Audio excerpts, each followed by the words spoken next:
Hello, I'm Richard Bryant, Executive Director of the Mary Bell and Sebastian P. Musco Center for the Arts at Chapman University, here in Orange, California. It's my pleasure to welcome you to At the Musco, a free, interactive online series that showcases the best in performance, production, and arts education here at Chapman in a celebration of what we call the art of community. Tonight's program, Artists in Response to Incarceration, enables us to connect and learn through music and conversation.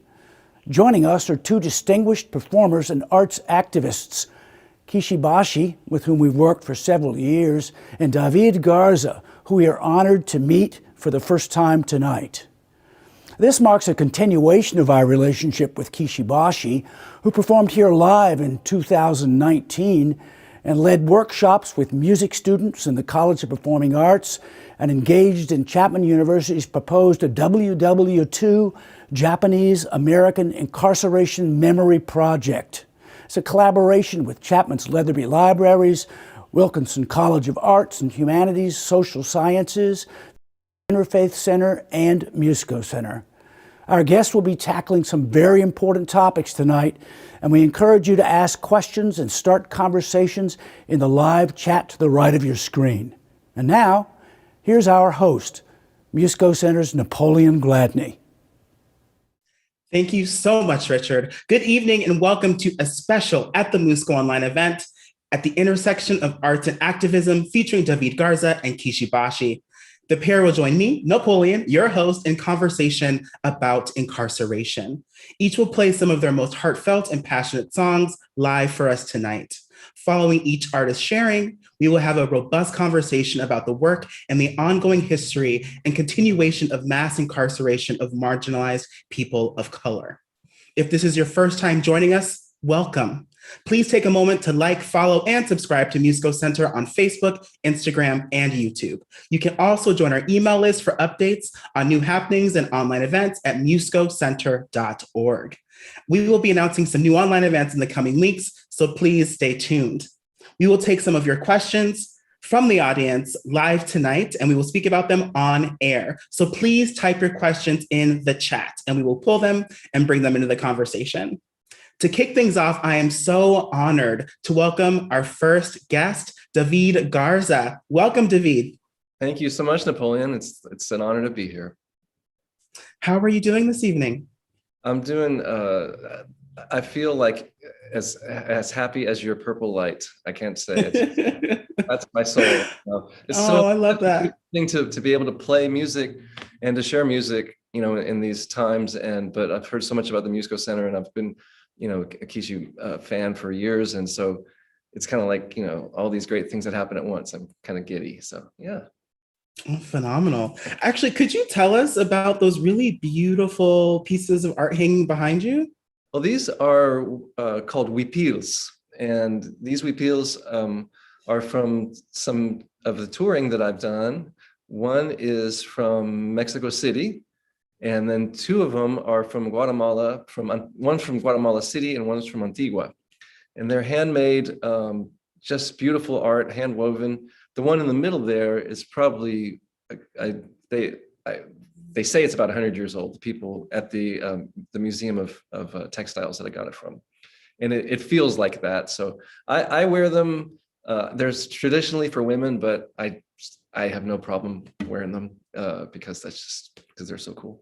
And I just love them, but they're safest when they're hung instead of like putting in a drawer, and they really inspire me daily. So I thought I'd share them with you guys.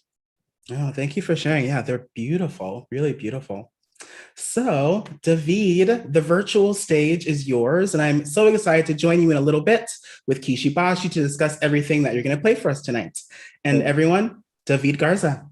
Thank you guys so much. So good to be here.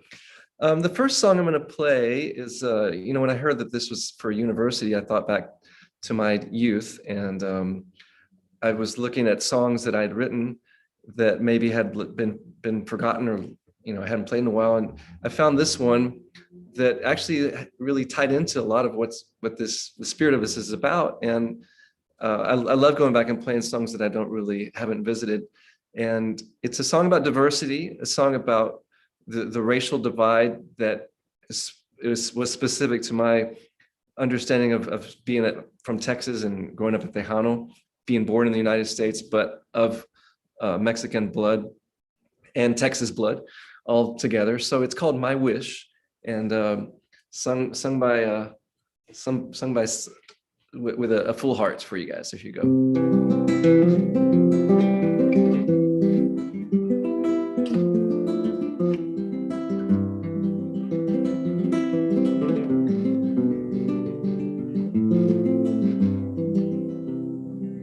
I know a brown man, he came from the south.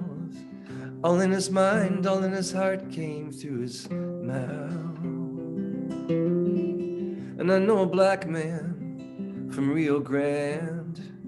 To see his children's graves was nothing that he planned. And although the rain leaked through his roof, at least he always knew the truth about brotherhood. So I will sow my seed in the borderland, though the ground is still rocky there. Oh, the more we irrigate, the less we have to wait for world freedom.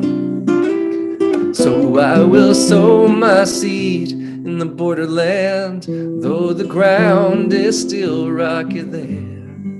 Oh, the Grand Canyon's deep as my companion sleep when he's tired of the Arizona sun, sun, sun. And with prisons like this, I'd make a wish for a day with world freedom.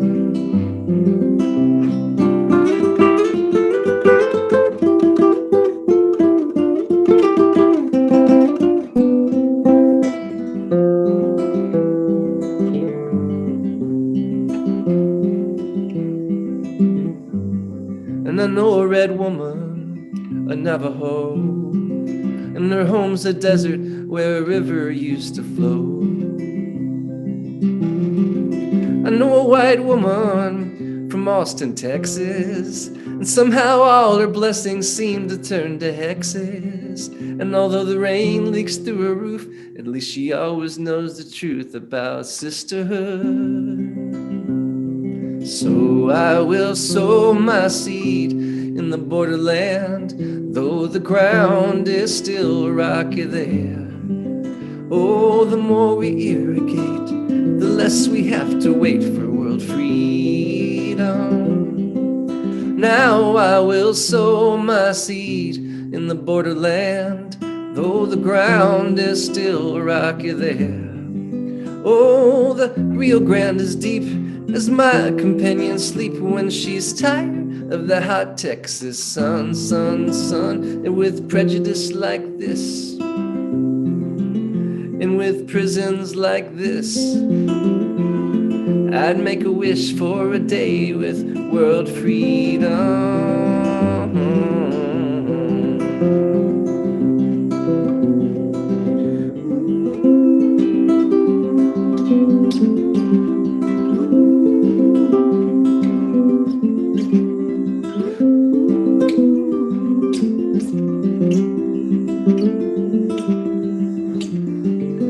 And the father prayed on his knees bent, and the mother screamed at the government. And the father prayed on his knees bent. He said, let my people go. And the mother screamed at the government. She said, let my children grow. She said, let my children grow.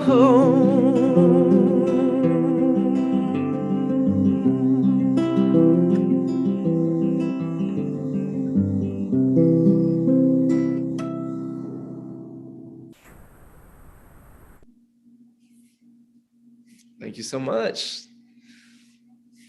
So the next song I'm going to play is in the similar vein in terms of the border and where we all come from. You know, it's been a really a beautiful time to reflect on all the songs that, a concert used to be, not just your songs. People would scream out songs from the back of the club, hey, play this, play that. And, it's kind of nice to be able to play other people's songs because you can make their night if you know one or two of them. So this is one of those such songs. It's called Across the Borderline. And it's a really amazing song about the immigrant's path. And also, to me, reminds me that we're all immigrants in the world of creativity. And we all, with each act of creativity, we come as immigrants, as supplicants, praying for a new horizon and a new opportunity to open up for us. And I feel that's something I've definitely learned as a musician. So this is Across the Borderline. And it was written in 1981 by Ry Cooder and Jim Dickinson and John Hyatt. And in the early 80s, there was a lot of the first wave of immigration of people from Central America, Guatemala, El Salvador, with the civil wars there. And I think that this song definitely captures that spirit of the time. There's a place where I've been told every street is paved with gold, and it's just across the borderline.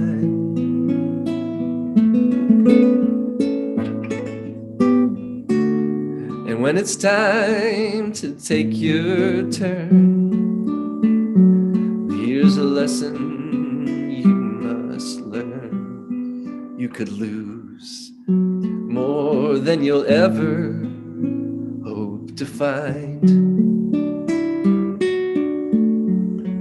And when you reach the broken promised land, every dream slips through your hand, then you know it's too late to change your mind. 'Cause you paid the price to come this far, just to wind up where you are, and you're still just across the borderline.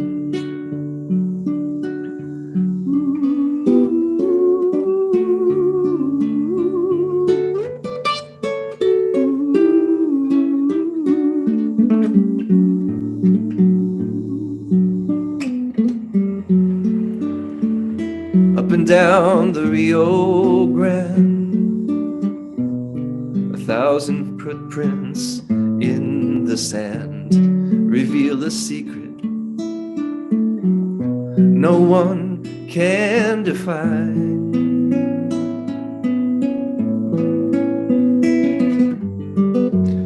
The river flows on like a breath in between our life and death. Tell me who's the next to cross the borderline.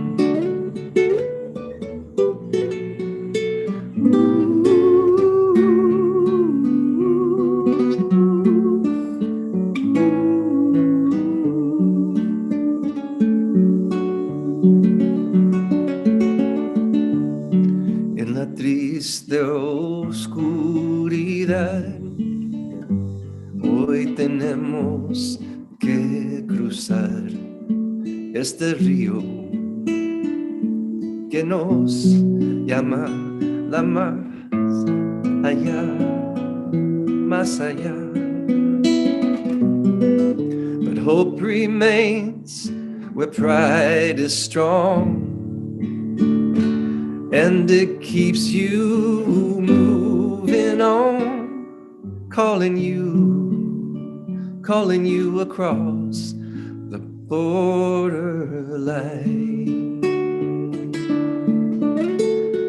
And when you reach the golden promised land, every dream slips through your hand, and you'll know it's too late to change your mind, because you paid the price to come this far, just to wind up where you are. And it's still just across the borderline.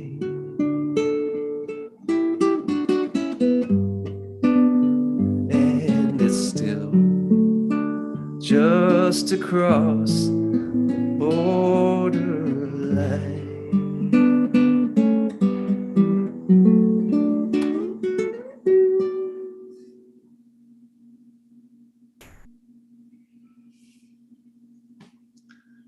Thank you, guys. Thank you for listening. That was Davíd Garza playing My Wish and Across the Borderline. Thank you so much, Davíd. That was just stunning. I'm really happy now to invite in Kishi Bashi into the conversation. Welcome, Kay. How are you? Thank you. I'm also stunned. That was beautiful. I am I am emotional. Kay, do you have any initial reactions or comments about what we just listened to? I mean, aside from like, you know, the beauty of the song and your performance is fabulous. Your guitar playing is far superior to anything I'm about to do. But I was thinking about I guess, you know, you did mention the borderline in a lot of things. It's you know, I want to understand do you think that your connection, your location, your upbringing, do you feel that there is like is the border like a really tangible, hard, you know, wall for you that you see like culturally as well as like physically growing up? Oh, 1000%. I mean, we would always be very proud to say that we are from literally the Rio Grande, and my mother is from Rio Grande City, which is right on the border of Texas. You can throw a rock and be in Mexico. My father's from Roma, which is the same thing. You throw a rock and you're in Mexico. So the Rio Grande River is literally in our blood. And if I were to scatter my ashes anywhere, it would be the Rio Grande River. That's pretty morbid thought, but I mean, that just kind of came out of nowhere, but it's definitely, why not? There's the Delta, there's the Mississippi Delta for those from that area. You know, there's the Mississippi River it goes on miles and miles, and the Rio Grande is our Mississippi. And it is so, we are so inextricably tied to it, for better or worse. And it's a huge part of our lives as Tejanos. I guess, yeah. Yeah, go ahead, Kay.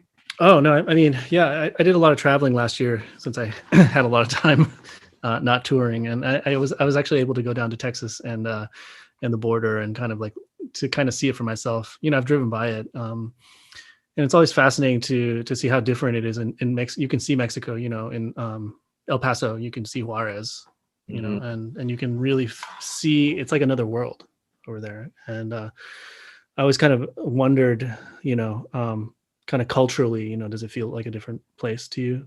Assuming that I guess you were born in America. Yeah, no, I was born in Texas. But, you know, It's interesting living in Los Angeles. You know, we have Koreatown or Little Tokyo or Chinatown or Filipino town. We have, or, you know, what they call Tehrangeles, you know, where the Persians, you know, their area of the Los Angeles. And it's so interesting to see, or even, you know, go down Pico Boulevard, and that's where all the Central Americans are. You know, it's so evident that the fabric of diversity makes up this city, and it's a real blessing to be able to see that on a daily basis living here. But you know, being in Texas, you know what it's like being in El Paso when you're driving on 10 and you look out your right window, and it's not Mexico town, it's Juarez. You know, it's not some like thing that's just kind of up there temporarily. It's really, really powerful. I record in a city called Tornillo, Texas, which has a studio called Sonic Ranch. And oh yeah, I've been there. Yeah, well, there you go. So Jerry and Raquel send love. With the pecan grove. Yeah, it's right. Pecan Ranch. So for those of you who don't know, Sonic Ranch is a 4,000 acre pecan ranch with 5 world-class studios where I've been recording for over 20 years. And that property borders literally the Rio Grande River. And I remember before there was a wall, and now there's a wall. So I've been there long enough to see that come up. And I remember very, very well at night when you would sense a presence of humanity, and it would be people in black hoodies and black jeans and black tennis shoes hiding behind trees, entire families. And you would just marvel at their bravery.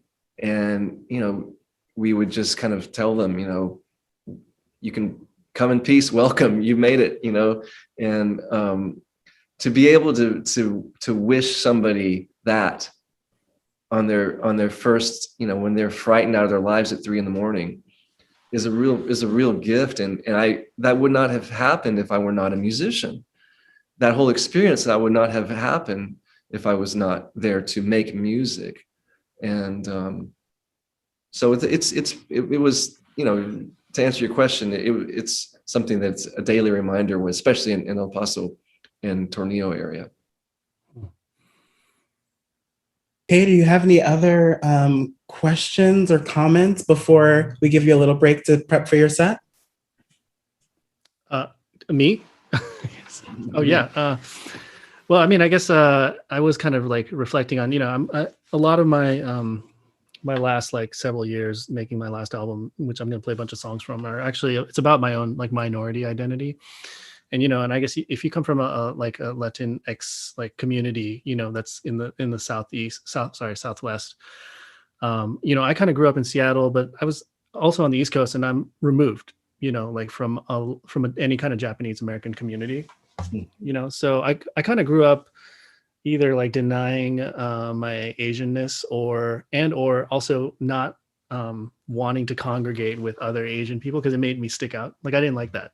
Mm-hmm. Is that something you can relate to? Probably not, right? Like, do you feel like weird standing next to like Hispanic people? It's, it's a time and a place, if you were in a certain part of the world, you would feel right at home because there'd be more people like you, so to speak. Right. And in Texas, there wasn't, I grew up in Dallas, and in the 70s, we always joke, there was one tortilla factory for all of Dallas. And I mean, it's hilarious to think how few Mexicanos and people from the south of Texas were in plain sight. There was one cathedral where we all congregated. There was one Spanish mass every week. Now it's just completely, the tide has moved in, year by year, bit by bit. But the identity, I think, was definitely growing up something that is language based. And if you said, I'm going to go take a shower, or I'm going to sit on a chair, you were flunked, in kindergarten in the 70s in Texas. So we were very much, told by society that you have to stick to English. But we lived in Spanglish, we lived in Spanish, we sang all our songs in Spanish. I've always thought that I play in Spanish, like my hands have that. And but so yeah, I feel some sympathy for what you were describing growing up, especially, we've all been called those terrible names by people out of color and ostracized. I mean, everyone here. And so yeah, I just like to think that I'm blessed to even be in this amazing country that's really progressed in a lot of ways. Yeah, I mean, I feel more comfortable than ever. I think it'll just get better and better. I see it. I'm optimistic. So. Oh, wonderful. Kay, we're going to give you just a second to prep for your set, which will bring you back in just a few moments. We'll see you soon. Okay. Davíd, you spoke about having the opportunity to experience people coming into the country because you were where you were located to do your recording. Music brought you that opportunity. Can you speak to other ways that you've been able to use music to have these really unique experiences around these topics, or able to bring light to or more attention to these topics? Oh, definitely. I mean, I grew up playing a lot in, in church environments. There's always like, oh, you got to sing like you're in church. There's like kind of like that thing in the gospel community of like, oh, he's really got church, and I'm no different. That was my first, involvement. And through the church, there was a lot of outreach in my younger life, the nursing homes, administering masses in hospitals and taking, singing to kids. That flowered in my high school and, college year, singular, into the movements of the late 80s and 90s of the social justice. And there's, I went to Austin where there was a really very vibrant communal social justice scene. And I started playing immediately with my friends on the campus of the school of UT. So I took it to the streets, and that kind of gave me a real confidence with my friends to go out and play at these marches and these gatherings on the steps of the Capitol at UT. And it's amazing, some person in a suit and tie can go up there and put you to sleep for 10 minutes, and then some kid can go up there and sing a Bob Dylan song or sing a Public Enemy song, with an acoustic guitar, and completely energize and bring the spirit in a way that a speech can never. Absolutely. And and then through the years, I've always been amazed at the power of music to really, I've played in prisons, I've played in on street corners for, in a million marches. I mean, that we're just kind of always, the guitar is very, very mobile, so you can just strap it on your shoulder and hopefully change the world. And was the most recent one that was really amazing was playing the Tornillo tent city, march with in Tornillo, Texas, against the ICE at the ICE facility where the kids were being held in the tents. And that was very, very powerful. And to be a part of that group that was, really, led by Beto O'Rourke. Beto was really there leading the whole charge in a beautiful way. And there was hundreds of people from the border, from Juarez, from El Paso, from Las Cruces, New Mexico. And just me going out there with my guitar, singing a Bob Marley song or De Colores or songs from the Mexican migrant movement. It just revitalizes everybody. It's like passing out water on a hot day, and people get the spirit. Oh, I love that. And I love how that connects back to what you're talking about with, your upbringing in the church, and that those roots, and how that all connects back together. The power and the revitalization that comes from the song, which is really beautiful. So thank you so much, Davíd. Thank you. Yes. So now we're going to bring in Kay. Kishi Bashi, welcome to our virtual stage. And everyone, Kay, the stage is yours. So we'll see you soon. Thank you. Well, thank you so much for having us. Thank you, Richard Bryant and Musico Center. I really look forward to coming back, playing live music, but I'll settle for this for now. So a lot of my last several years, and my last album was really focused on initially on Japanese-American incarceration, also known as Japanese internment. This is an event that happened about 75 years ago, in case you're not familiar. And basically, in the beginning of World War II, they incarcerated the entire West Coast civilian Japanese population, which is approximately 120,000 people. Put them into concentration camps in the interior. And it was a long time ago. It was over 75 years ago, but there's so much relevance in that. It's really a lot of, incarceration is really, since this is the topic of today, it is racist. It's about, locking up ethnicities that we fear, and politicians and corporations will use fear as a tactic, to mobilize the law against them. And so this song is about, kind of about it, like assimilation and the loss of language and culture that a lot of immigrants have to constantly do, to kind of survive, to fit in. Many people just they want their kids to fit in, so they won't pass on language to their children. Many people just need to survive so that they're not ostracized, And so this is a song called Forgotten Words, also known as Theme for Jerome. And Jerome was a camp in Arkansas, about 10,000 people.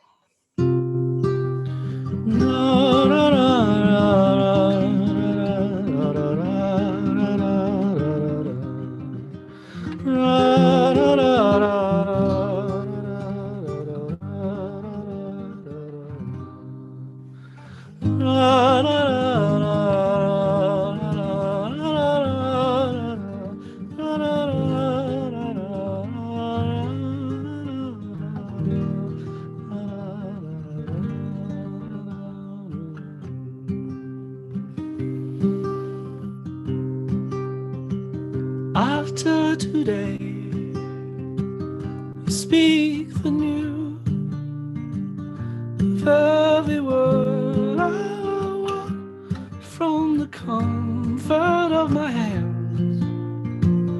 'Cause after all,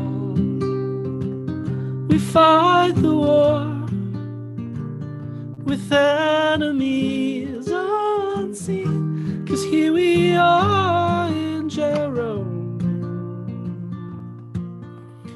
Da, da, da, da, da.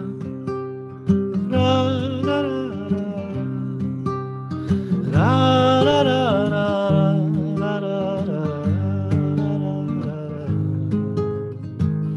Kanashimi furete mo arata naru hi kokoro no tomo yo wasurete these words today.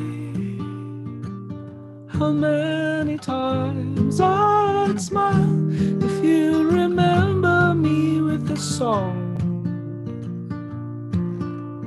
La la la la la la la la la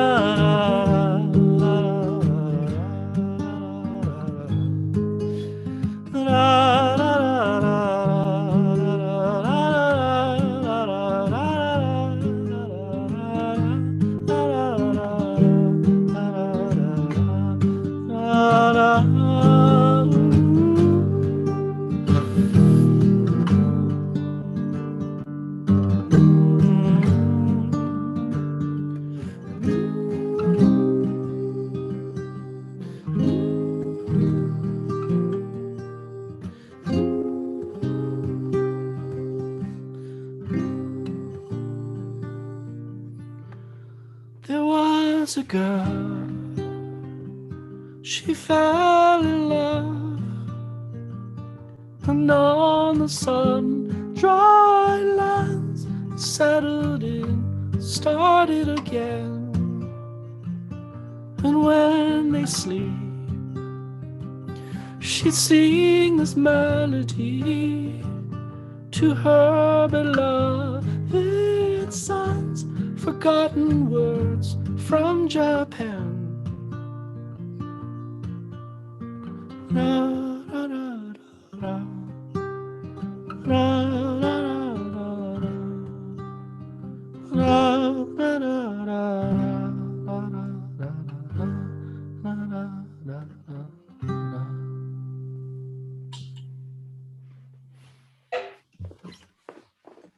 Oh, thank you. Thanks so much. Okay, trying to make the best best out of a lonely situation here. Actually, I can see Dave and Napoleon off camera. I appreciate it. Let's see. Let me do another song. A couple more songs. These are all off of Omoyari, my last album.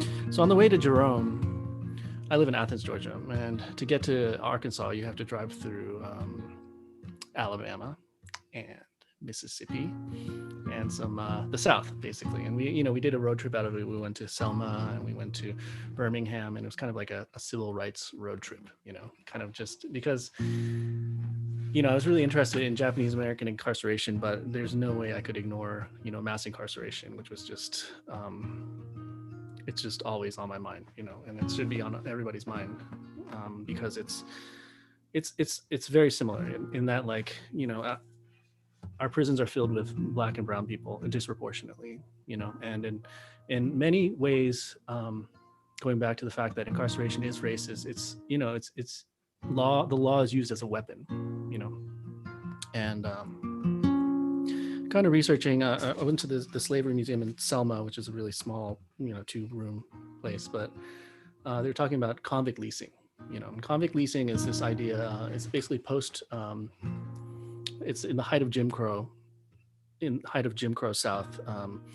And basically plantation owners and all these factories were they needed these workers. And so they started criminalizing African American, mostly males, for things like vagrancy and basically like really petty stuff, just so that they could impose a fine upon them, and then they'd pay off the fine by working on the field. Sometimes even the same plantations they would have been freed from, and a lot of coal mines and steel plants, and they had a big part in the Industrial Revolution, just so basically like prison labor, which also continues to this day.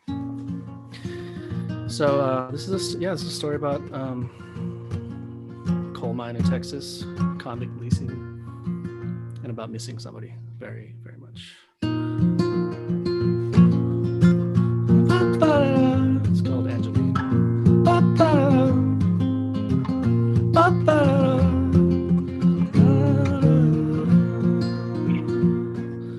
Underneath the cotton sun, freedom we had just begun, sweeter than the finest rum, with my Angeline. Home to every kind of tree, built it without anything. Life is like a peach and cream, with my Angeline. Angeline, oh Angeline, how's the sweetest smile that I have ever seen. Sweet summer rain, I just want to be able to see you again. Ba-ba-da-da, ba-ba-da-da, ba-ba-da-da, da-da. That day I was walking down the railroad tracks, I heard the sound. The sheriff, he was mighty proud, told me I had to pay. Foreman he had come to find prison folk to work the mine. The judge was there to give me time away from Angeline. Angeline, oh Angeline, she's the sweetest song that I could ever sing. Feeling the pain, I just want to be able to sing to her again. Ba-ba-da-da, ba-ba-da-da, ba-ba-da-da, da-da. 7 years until I'm free, working off this prison fee. My fingers smell like kerosene in a mine in Tennessee. Every day I hold my breath, every hour wish for death. Angeline, she'd settled west, away from Tennessee. Tennessee, oh Tennessee, how the darkest veins that I have ever seen. Deep in the mine, Angeline, your memories won't let me die.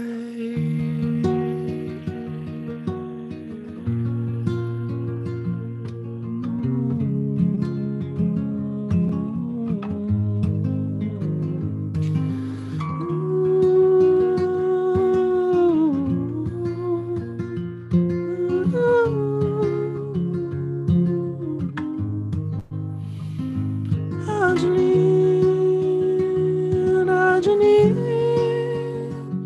Angeline, Angeline,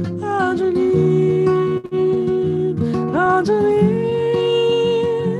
Angeline, Angeline, Angeline, oh Angeline.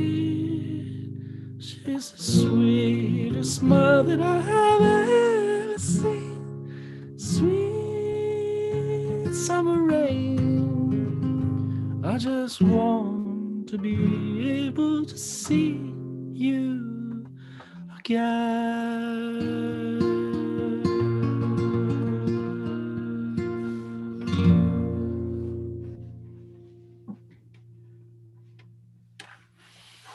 Thank you. That's my flamenco technique.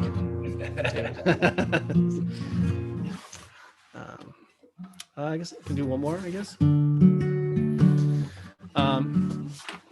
Let's see. Well, this song is this is the Summer of 42.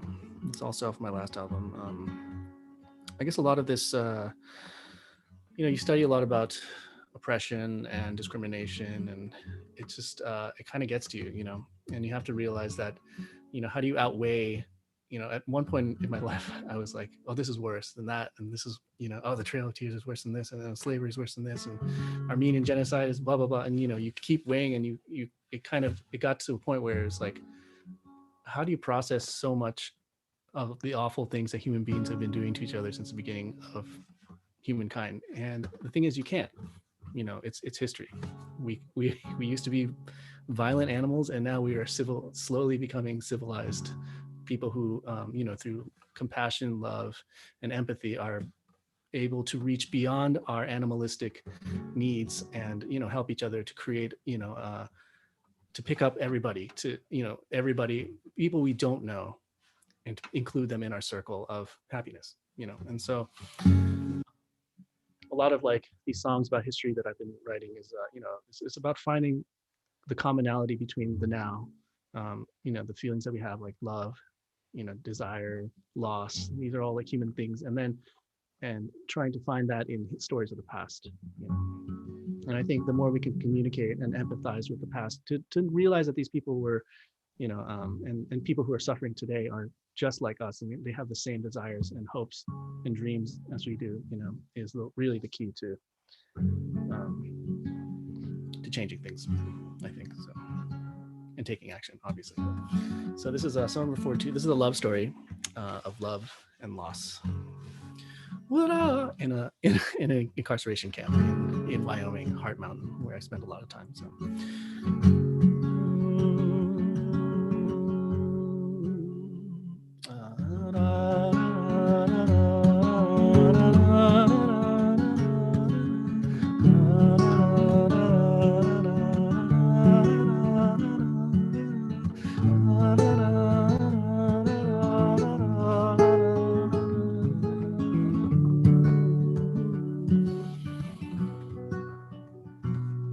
What are the things you wanted, the same as anyone? Just a hand to hold a little, after all is said and done. And the days are long and open, 'cause I had a view of you that summer of 42, when I was in love with you. We counted stars above us, we dream as I do. Sneak off to the desert, the sound of your fancy shoes. The first day that I met you, I wrote down in my book, I'm in love with you, I'm in love with you.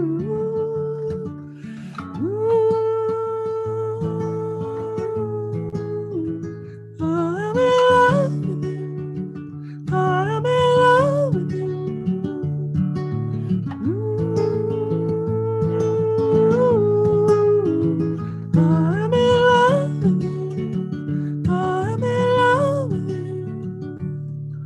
Days have gone asunder, the chaos of the war made men of everybody, but of memories I adore. We named our favorite sunsets, so I remember very few. That summer of 42, when I was in love with you. The years have turned to ages, and I know you're someone new. I looked for you with every breath, soldier wreck with solitude. I climbed to the highest mountain, and I shouted to love you. I was in love with you. I was in love with you.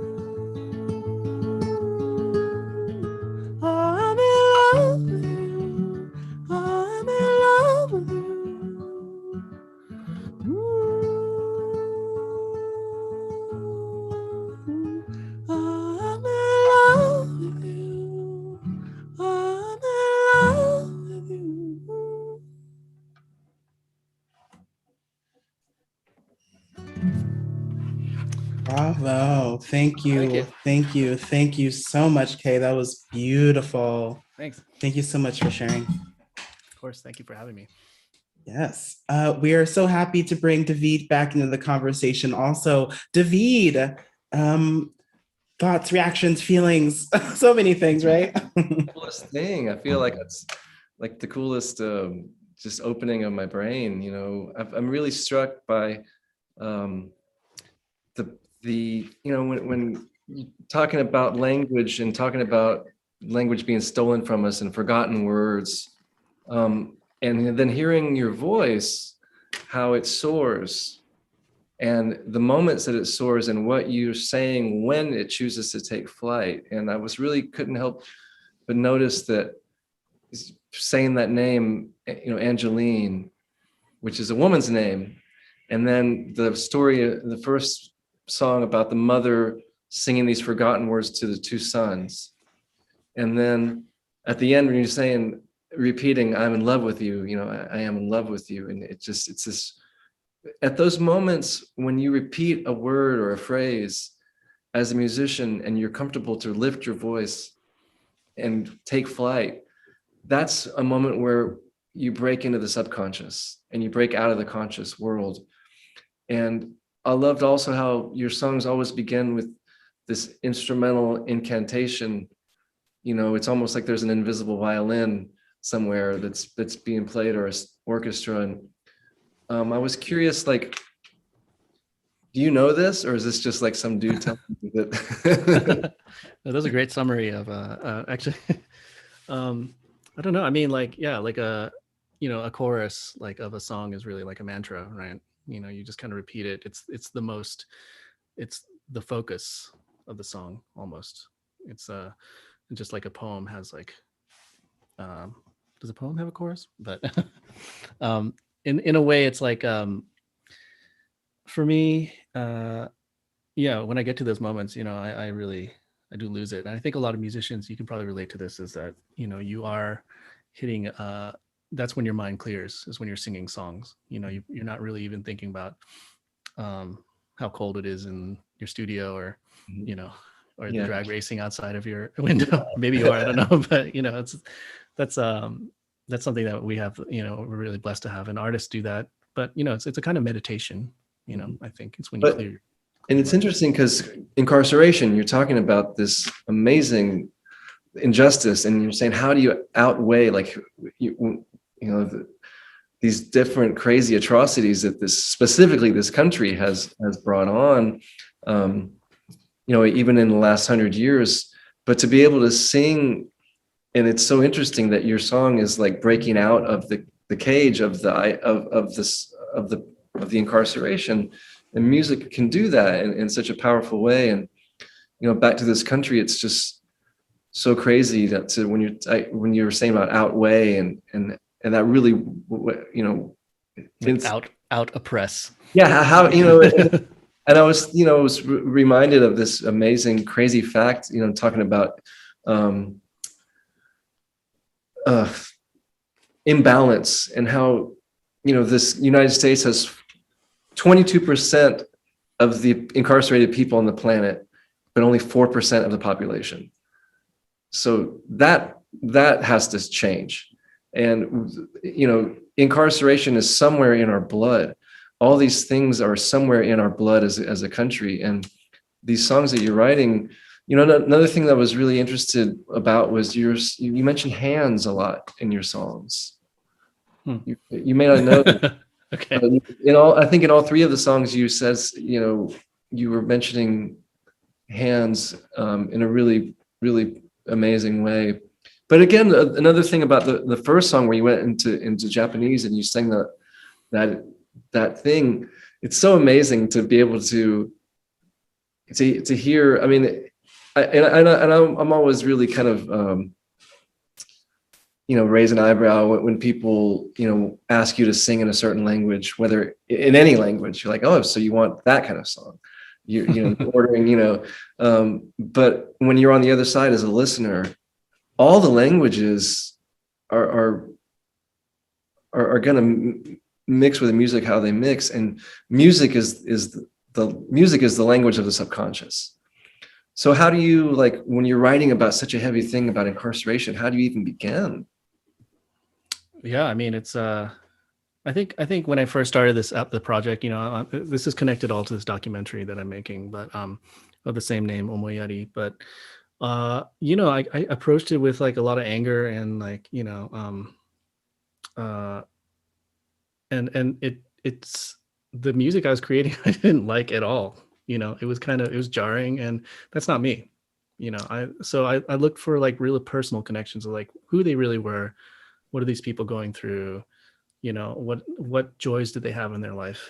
Because when they're in these camps, and the Japanese Americans, they're in the camps, it's not like they're miserable all the time. They found ways to shield their families from frustration. They found joys in life.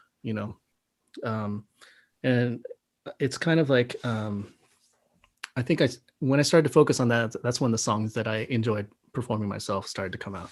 And a lot of my albums is really positive. And I think if you go back and you look at the kind of history you go look at a history with something with a preconceived notion in mind, this is what happened, your narrative, and you go look at it and you find out that it's actually really more complicated than you think. That's when I started to realize that, history is really not a single narrative. That's an easy way to tell a story to a child, a monster, a villain, a hero, a princess, I don't know, whatever. But the reality of the thing is this dynamic, it's an ethnic struggle, it's a race struggle for survival, and there are things even in your song that go beyond race. The sheriff, the judge, the foreman, all these archetypal, Oh, that was literal. Yeah. So I mean, but it was literal, yeah. but every nation has their own version of those people. Yeah. And it's just amazing to hear across all, races and creeds, there are going to be these archetypes, and the immigration story and how the immigration story is so connected with the incarceration story. It's just, it's enough to just really, really make you sit back and wonder how we're going to move forward, with this. And the Japanese internment camps were because of immigration. I mean, it's immigration, and it's literally it's the failure of government to protect immigrants. There's all these forces. The same thing that's happening today is that the media back then was really into demonizing the Japanese, saying that these are the same as the soldiers that are that bombed Pearl Harbor, when in fact they're just civilians just wanting to make a better life for themselves. And then there's a lot of lobbying going on, because there's a lot, the white farmers on the West Coast, they wanted that land, and they wanted, it's basically, if you look, it's a very similar thing. What's actually really interesting is that the Brazos movement, what is it, Braceros? The braceros. Braceros. Okay. Braceros, that first wave of immigrants was that working program was really to replace the Japanese farmers when isn't that crazy? Yeah, it's crazy. It's and it was temporary. I mean, it was a Band-Aid to replace all the orchard, people picking, the apples and all over. And it's amazing how it's all connected. Yeah. And it's just like, we love America's, it's like this place, we welcome immigrants, it's a place, come work for us, when we need you. But then when times are tough, that's when we start blaming, the most marginalized people. And then we have, I don't know, it's just, it's kind of, it's really sad to think that this has just been constantly happening over and over. Well, I mean, this country it has a sign on the door, and the welcome, it says, bring us your tired and your poor and your huddled masses. I mean, that's what it says. When you're touring and you're looking for a hotel, and it says vacancy, you go there. And this country has a sign on our door that says, I mean, it was founded that way. It's like, bring us, you're welcome. But really it's been so, and every 4 years it changes. And the leaders around the world have to deal with our every 4 years of this kind of like bipolar emotions that our countries goes through. Yeah, I agree. I think a lot of like thinking about incarceration, I was thinking about, I guess, like, the idea of law and order, I'm the president of law and order. Nixon, that kind of started with Nixon. And I don't know how old you are. I was born in 75, but, I grew up through the Reagan years. And Reagan, is in many ways an extension of Nixon, basically criminalize, just mandatory minimums, and stuff like that. And it's like, it's kind of, I grew up just thinking that incarceration was a way of life. This is a way that American society is, but it wasn't really always like that. It's been slowly ramping up, and a lot of mainstream society is just really used to locking people up. And there's huge industries around it, around ICE, and around the prison thing and the bail programs. There's just so much industry around there that they just don't want to change. Slowly changing, but I hope it's too ingrained into the whole thing. And with the racial picture, it's really fascinating.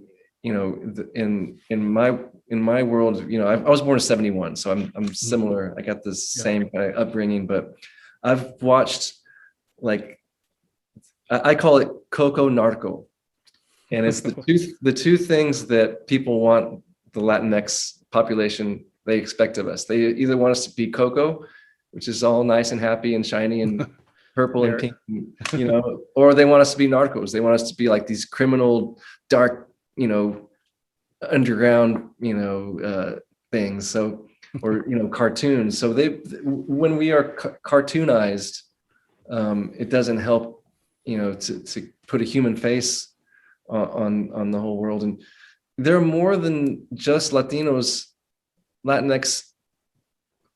coming into this country. All over the world, people are coming. But when you say the word immigration in U.S. politics today, most often the face that people think of is the guy that's, doing the dishes or, mowing the lawn. And that's what's so fascinating to me, is that that's still this thing that's burned into our head. And it's similar too, when you think of prison, the prison system, it's a certain type of a person that and that's through the media and through so much else. But what's really refreshing about your songs in particular is that I can think about incarceration, but feel free. And that's a really, really powerful thing that you've created. So I really want to see this documentary, man. Thanks. I want to see it too. Been working on it for like 4 years. Wonderful, gentlemen. Let's actually open up the conversation a little bit to bring in some questions from our viewers that are extremely engaged in everything that you've been discussing. So let's bring in the first question. Speaking to your creative processes, especially around this work that is rooted in time and place and history, can you speak to your writing process and research, Davíd? Oh, well, I mean, like, in terms of like the research, for a touring musician, that used to be our research. It was living in the world. It was getting in our Jeep and going to these little towns and playing these Tuesday nights for 11 people, and these Thursday nights for 60 people, and these Saturday nights for 200 people. And it's all the stuff that goes in between. It's the gas stops. It's the weird, food trucks, it's all these things that to me is the research. And that goes into, like I say, you got to live it up to write it down. You have to go out and engage in the world. And that's something I definitely miss about the touring life, is like, that is research. And I've never really been able to really call it that, but that question really, that was my first thought. I always have my books and my things that I'm studying in my backpack at the coffee houses, but more often than not, it's the guy across the table, or the little 5-year-old girl, staring at the chair, or whatever that takes your mind to humanity. And that's also part of the research as well, just being open to the time moving. Kay, what about you? Can you speak to your writing process? And also, we have a few questions about your travels to Jerome, Montanari, and all these other sites. Can you also speak about your research for Omiari in that project also? Sure. Yeah, I kind of went with an open mind. I read a lot of books and lots of Wikipedia, but I think in general, you can't really expect to write. Sometimes I could write things on the spot when I visited these incarceration centers, because you were inspired. But other times it's just really cold, or it's just not, or it's actually really pleasant, and then you're just not really inspired that way either, because it's just so you're conflicted because, oh, this awful thing happened here, but I'm having such a great time. And I think this duality really troubled me for a while in the beginning. And then I realized that, a place is not significant unless you attach your emotions to it. So unless you have a story where you can empathize with, something that happened there, it's just a place. Because if you think about like where you stand right now in your city, there's hundreds and hundreds of years of history that created this town that you live in. That there's been life and death and treachery and joy and like all these wonderful things. But you don't think about that because you don't see it. And so in many ways, when I approach these monuments or memorials and did research on history, I kind of went with an open mind. And then I collected a lot of just as I traveled, I collect ideas, and then kind of formulate lyrics around that. So that's my process, is usually just collecting.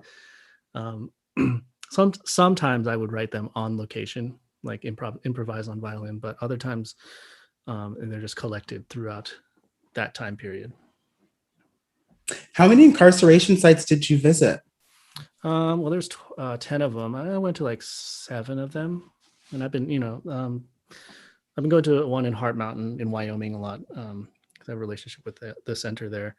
But it's I've been they're all over the country, mostly in the interior.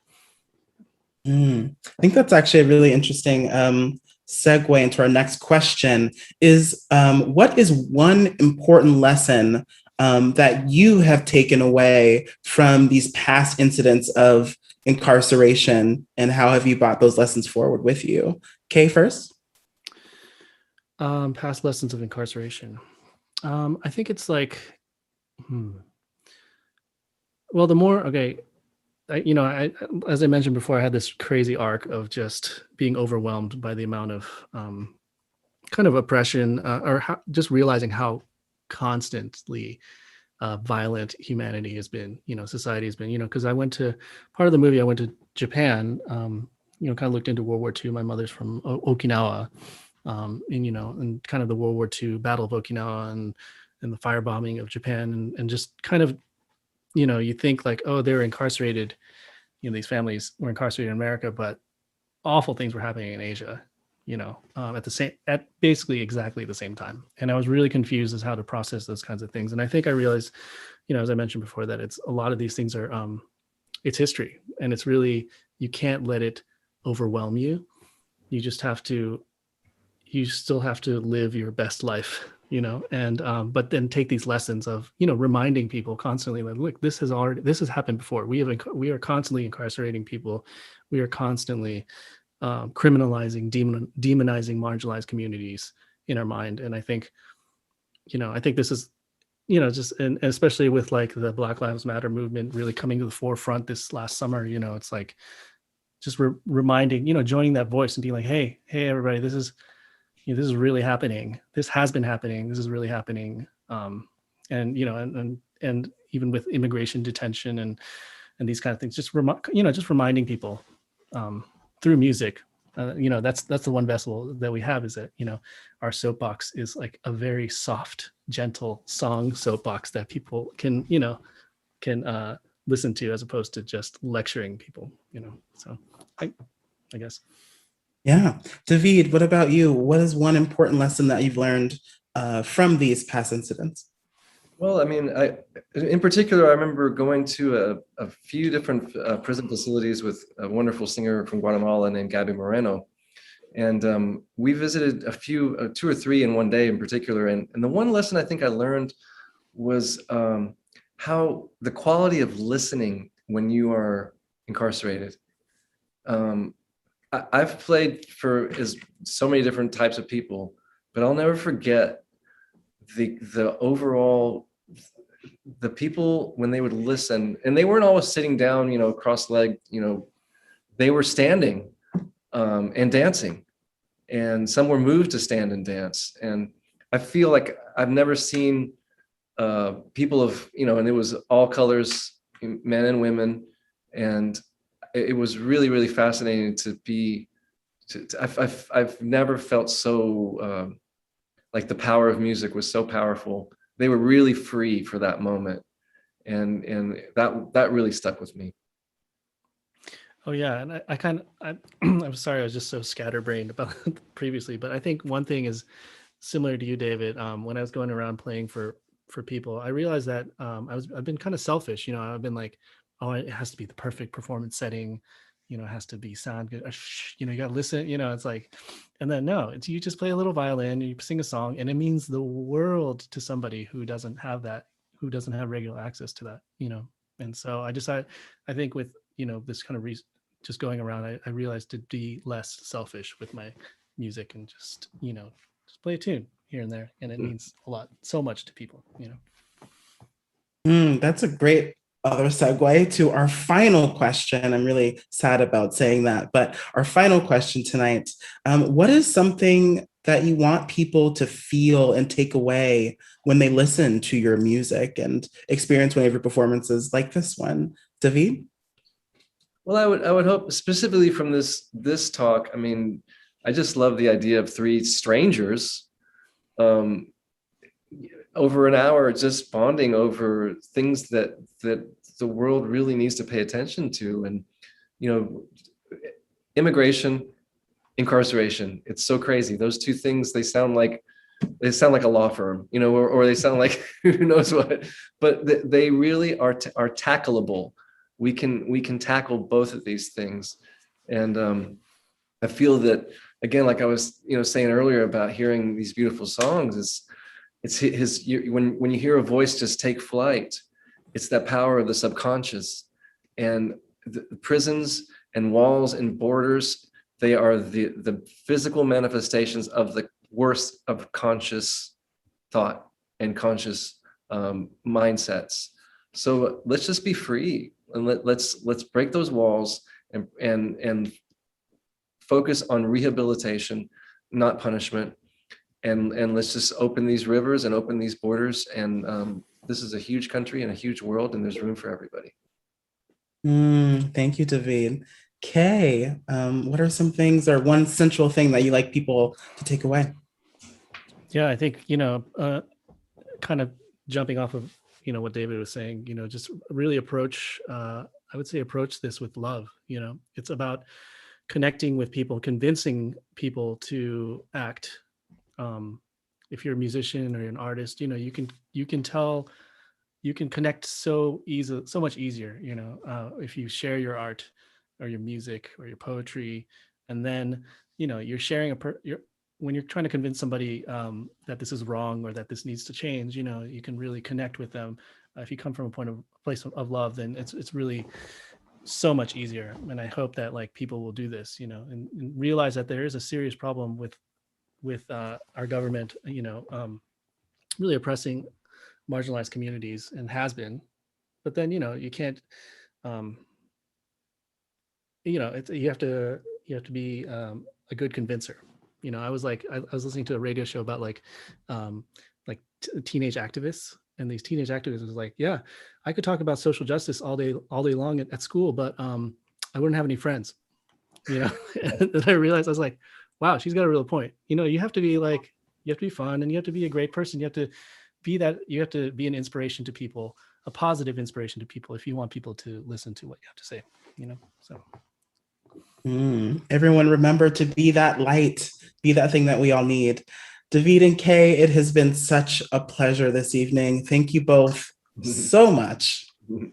Thank you. Davíd, do you have any projects or releases or anything that you would like to share with us? Oh, nothing to share. I'm just busy with a lot of really cool stuff. I just produced a record that's coming out by a band called Midland. We recorded at Sonic Ranch, and I this last year I co-produced the Fiona Apple Fetch the Bolt Cutters album, and that's up for some Grammys and fun stuff. So we're hopefully going to be hitting the road one of these days with that. And then I'm also doing a lot of soundtrack work for some films and producing a lot of music around. But like, the world is kind of strange now, so no gigs on the horizon.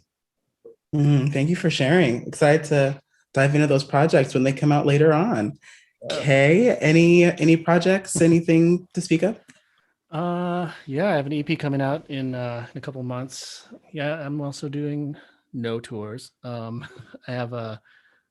composing music for this kids show on Apple Plus called Stillwater, which is really great. It's like teaches kind of Zen concepts. What else is going on? Still working on the documentary.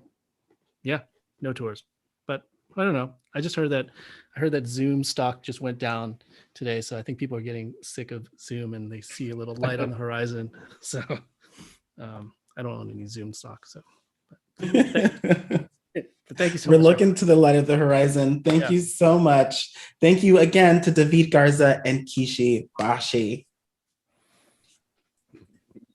The Musco Center Creative Fund makes At the Musco Online programs like this one possible, while also helping to fund the presentation of world-class artists, ensembles, and speakers on our stage in the hopeful future. Please consider donating at muscocenter.org. Please take a moment to tell us how your experience was in the chat, because we love your feedback. On behalf of Musco Center for the Arts, the College of Performing Arts, and Chapman University, thank you for joining us at the Musco, and we hope to see you soon. Good night.